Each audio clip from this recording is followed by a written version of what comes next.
Welcome to Misty Biology, let's learn something new. आज हम अपनी इस वीडियो में कुछ प्रीवियस ईयर क्वेश्चंस को देखेंगे जो डीबीटी जेआरएफ में पूछे गए थे। I have already uploaded a video on this जिसमें मैंने कुछ क्वेश्चंस को सॉल्व किया है डीबीटी जेआरएफ के। If you want to see just go through that. यहाँ पर मैंने कुछ ऐसे क्वेश्चंस को भी लिया है जो टिपिकल बायोटेक्नोलॉजी की क्वेश्चंस है, बट अगर आपको उसका फॉर्मूला पता है तो you can easily solve those questions. So without any delay let's start this video. Now let's see the first question. 1 microgram of pure enzyme of molecular weight 92,000 Dalton catalyze a reaction at a rate of 0.50 micromoles per minute under optimum conditions. The specific activity of an enzyme is, तो अब आपको इस question में solve क्या करना है, specific activity of an enzyme, and इसका formula क्या होता है, amount of substrate in moles bye mg of an enzyme into minutes. तो ये आपके पास फॉर्मूला है। अब हम देखते हैं कि यहाँ पर हमें वैल्यूज़ क्या क्या गिवन है। फर्स्ट हमें गिवन है 1 microgram of pure enzyme, means enzyme की क्वांटिटी हमें दी हुई है वो है 1 माइक्रोग्राम, एंड आपको यहाँ पर में रेट दिया हुआ है 0.50 माइक्रोमोल्स पर मिनट। अगर हमें सिर्फ यहाँ पे मोल्स में दिया होता तो वो हमारा अमाउंट ऑफ सबस्ट्रेट हो जाता, बट यहाँ पर मैं पर मिनट कर दिया तो ये हो गया हमारा रेट। और इस फॉर्मूले में आप देखोगे कि यहाँ पर मैं डिवाइडेड बाय मिनट भी है। अगर मैं सिर्फ मोल्स डिवाइडेड बाय मिनट्स, अगर मैं सिर्फ इन दोनों को कंसीडर करूँ तो ये एक रेट जैसा हो जाएगा, ठीक है। तो यहाँ पर मैं इस पूरे की जगह में मोल्स पर मिनट की जगह पर मैं 0.50 माइक्रोमोल्स वैल्यू पुट कर सकती हूँ। ओके, अब हमें दूसरी चीज़ क्या चाहिए यहाँ पे, mg ऑफ एन एंजाइम जो है हमारा 1 माइक्रोग्राम है, मीन्स अब हम इसको mg में सॉल्व करेंगे, ओके, कैलकुलेट करेंगे मिलीग्राम में। तो 1 माइक्रोग्राम ऑफ एंजाइम कितना होता है, 10⁻⁻6 है। अगर मैं इसे फर्दर ओपन करती हूँ देन इट इज़ 10⁻³ इंटू 10⁻3। अब 10⁻³ क्या है, उसे एज इट इज़ लिख देती हूँ, एंड जो सेकंड वाला -3 है उसको हम मिलीग्राम मिली बोल सकते हैं ना, 10⁻³ इज़ मिली, तो यहाँ पर मैं mg हो गया ये। तो ये पूरा जब 1 माइक्रोग्राम एंजाइम को मैं मिलीग्राम में सॉल्व करती हूँ तो वो है 10⁻³ mg।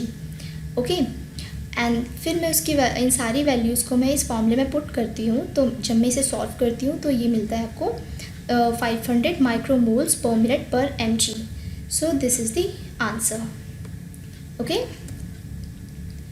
Now next question is allele A is dominant over allele small a and result in dark skin pigmentation. In a mating of an capital A small a with capital A small a, if 6 offsprings are produced, the probability of all having dark pigment is. तो इस question में आपको क्या बोला गया है, क्योंकि allele A है कोई, वो कैपिटल A जो कि डोमिनेंट है किस पर, स्मॉल a पर, और कैपिटल A जब भी डोमिनेंट होगा, ओके, जब भी वो कैपिटल A प्रेजेंट होगा तो आपको डार्क स्किन पिगमेंटेशन मिलेगी। तो इसमें बोला क्या है कि मेटिंग कराया है, क्रॉस कराया है कैपिटल ए स्मॉल ए का कैपिटल ए स्मॉल ए से।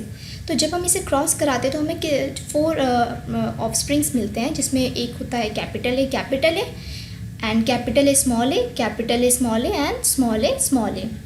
तो हमने क्या देखा कि जब भी कैपिटल ए डोमिनेंट है बोला गया है ना इसमें, तो जहाँ पर भी कैपिटल ए दिखाई दे रहा है तो आप बस उसको समझ लो ये डार्क पिगमेंटेशन के लिए है, ओके, एंड जहाँ स्मॉल ए वो है लाइट पिगमेंटेशन के लिए।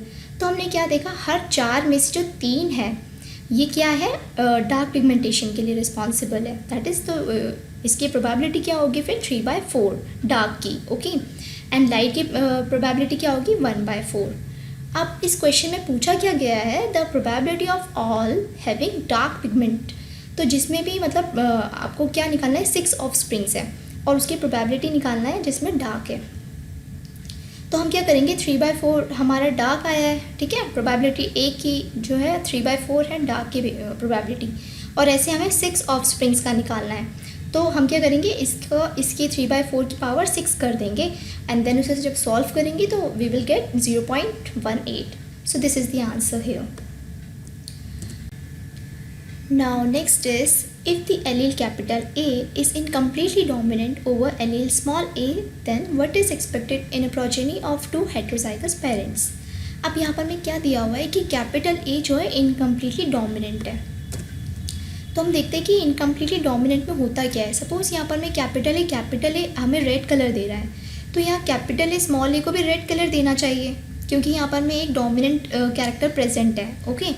बट होता क्या है, जब कभी केस होता है इनकम्प्लीट डोमिनेंस का, तो वहाँ पर में जो कैपिटल ए यहाँ पर में एक डोमिनेंट एलील प्रेजेंट होने के बाद भी ये अपने आप को कम्प्लीटली एक्सप्रेस नहीं करा पाता है।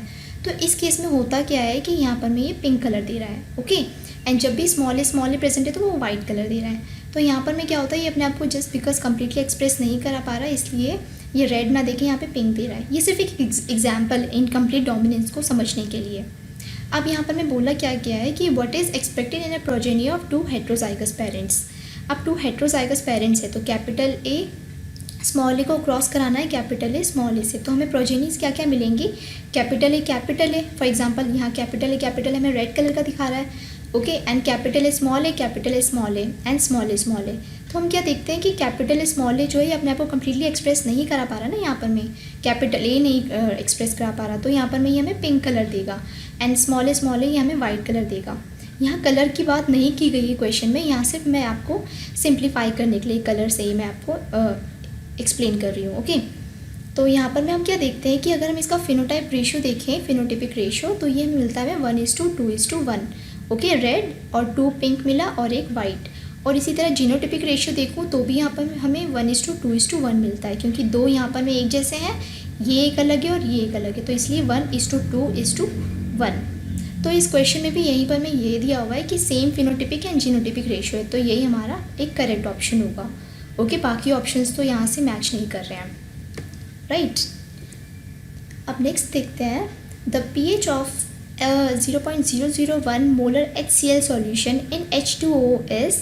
अब आपको pH कैलकुलेट करना है। एक 0.001 मोलर HCl है जो कि किस में प्रेजेंट है, H2O में।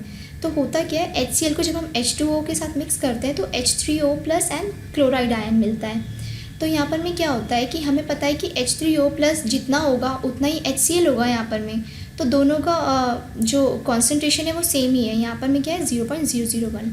सिंपली कुछ नहीं है इसमें डिफ़िकल्ट, आपको जितना HCl जितना इसका कॉन्सेंट्रेशन दिया है उतना ही आप एज्यूम करोगे वही आपका हाइड्रोनियम का कॉन्सेंट्रेशन है। H3O प्लस जो है यहाँ पर में हाइड्रोनियम है।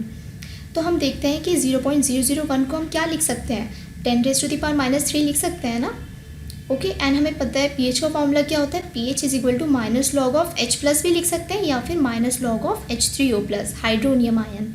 और हमें ये भी पता है कि हाइड्रोनियम की हमें कॉन्सेंट्रेशन कितनी दी गई है यहाँ पर में 10⁻³ तो जब हम इसमें लॉग की वैल्यू लॉग से सॉल्व करते हैं जब हम इसको, तो हम देखते हैं कि pH इसका 3 है। सो दिस इज़ द आंसर है। अब हम नेक्स्ट क्वेश्चन को देखते हैं।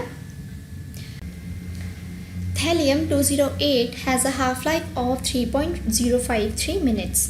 How long will a sample containing 120 microcurie of Thallium-208 take to decay to 7.50 microcurie?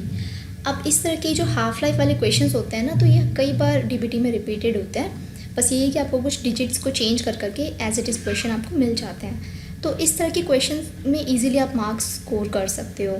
तो इसके लिए कुछ फॉर्मूले पता होना चाहिए, बस 2 ही फॉर्मूला है इसका मेन, तो जिसमें रेट कांस्टेंट है जिसमें 0.693/T½ ये जो T½ है यहाँ पर में हाफ लाइफ है।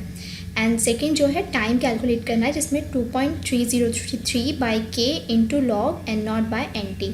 अब इसमें जो N0 है वो स्टार्टिंग में कितना है, पहले तो इस क्वेश्चन को ही समझ लेते कि इसमें बोला क्या क्या गया है। एक थैलियम है जिसका एटॉमिक वेट कितना है 208 है और उसका जो हाफ लाइफ है वो 3.053 है। तो इसमें पूछा गया how long will a sample containing 120 माइक्रोक्यूरी, कि एक सैम्पल है, ठीक है, उसमें टोटल स्टार्टिंग में कितना है एलिमेंट हमारे पास 120 माइक्रोक्यूरी ऑफ थैलियम है। तो उस 120 माइक्रोक्यूरी ऑफ थैलियम जो प्रेजेंट है स्टार्टिंग में, उसको डीके होते होते होते फाइनली 7.50 माइक्रोक्यूरी तक होने में कितना टाइम लगेगा।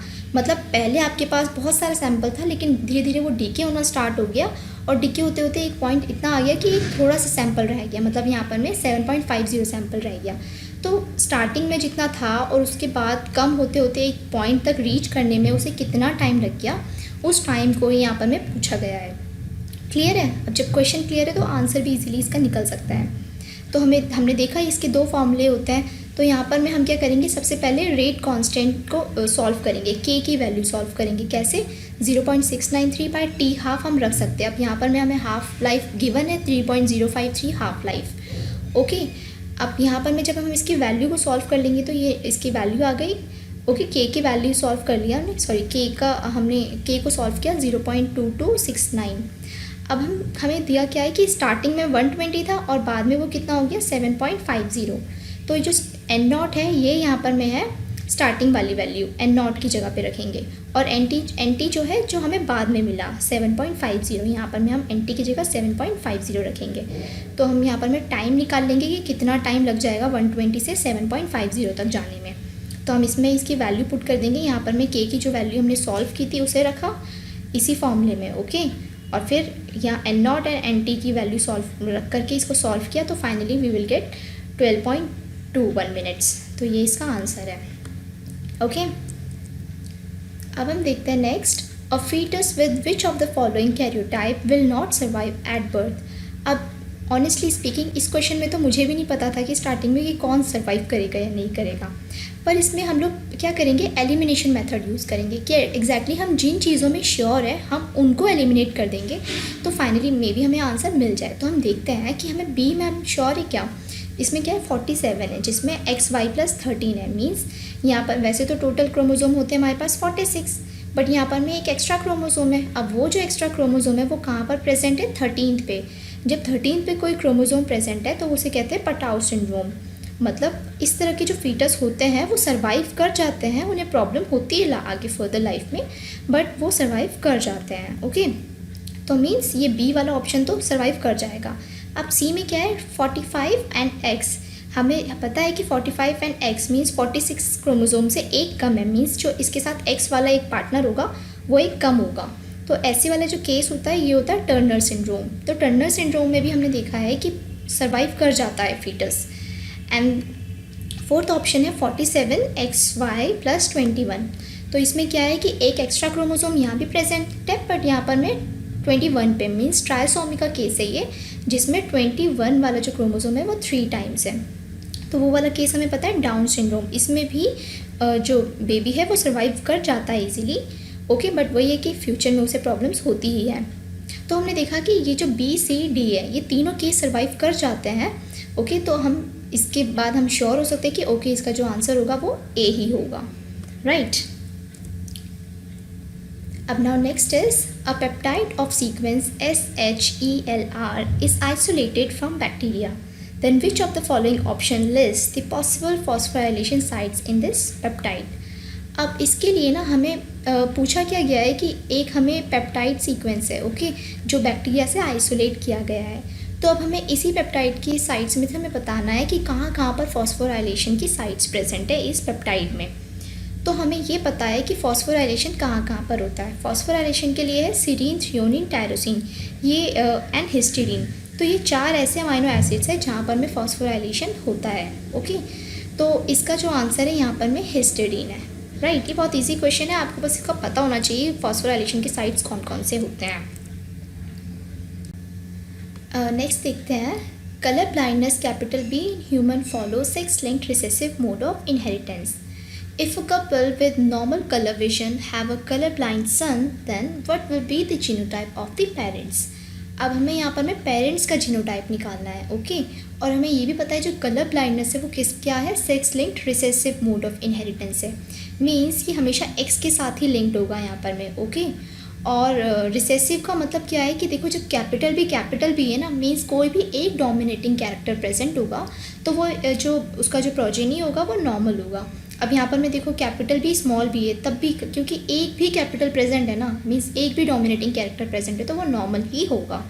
बट अगर दोनों ही स्मॉल है, मीन्स दोनों ही रिसेसिव कैरेक्टर्स प्रेजेंट है तो वो कलर ब्लाइंड होगा, ओके। तो यही वाला केस होता है सेक्स लिंक्ड रिसेसिव में, रिसेसिव इनहेरिटेंस में, ओके।